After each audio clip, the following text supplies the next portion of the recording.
Congressman, would you run as an independent? No, I don't have any plan, any intentions. I don't want to do that. I did it once. We don't have enough democracy in this country. It's very biased against alternative party.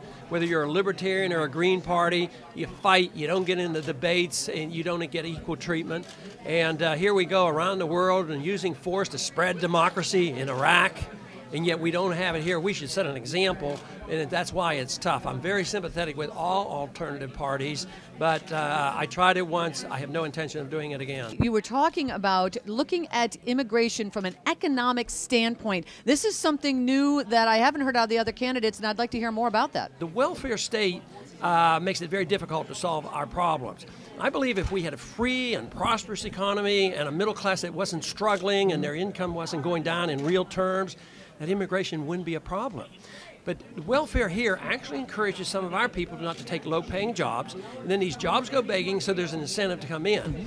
And then what we do is we give free medical care and free education. That's a cost.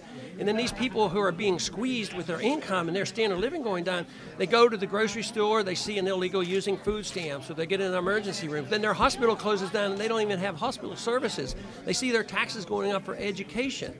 And this creates resentment. Then they want to build fences as a solution, and that's not the solution. But if we had a free and prosperous economy, which means free markets and sound money, I think we would have a generous work program. People would come over, they'd come over honestly, but they'd go back and forth, just like we used to go back and forth in Canada. What medicine would you prescribe for our healthcare system? Everyone knows something's wrong.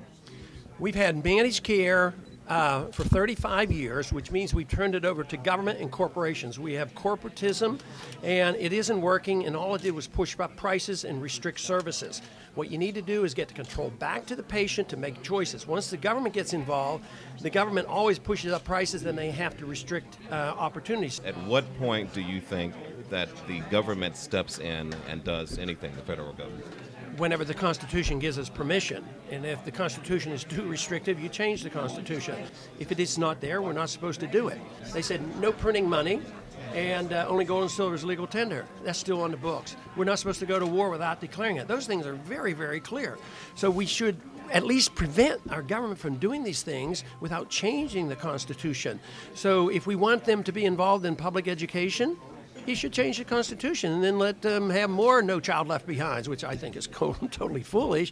But no, it would be the Constitution that would give us a guide. Quickly, don't ask, don't tell. Why do we even discuss this subject? Nobody should be asking. Nobody should be punished for their sexual orientation, whether it's in the military or domestic, non-military. Davey D. Can you clarify your position on immigration and where you stand, and are your views really extreme? We just talked about immigration, about why I see it in economic terms, and why if you have this economic system that we have today, you can't solve this problem. But I don't believe in amnesty. I don't believe in rewarding people who break the law. And I'm not fond of fences, but I do think we should have border security. I don't think our border guard should be in Iraq. I don't think our National Guard should be in Iraq. It should be here for domestic reasons. But I don't believe in giving benefits in encouraging people to break the law, such as free medical care and free education. But if you had a free and healthy economy, I think we would be very generous. And I've said this on national television in debate, that too often we use the illegal immigrants as scapegoats. I don't know if you know this, but there's a lot of Klan websites that do a lot of donating to your cause. Do you know about that, and would you send the money back? No, I don't know anything about it, but I'm not going to send the money back. Sending it back would imply that people who send me money have an influence on me. I mean, what about people who raise millions of dollars from the military-industrial complex, and that's corrupt?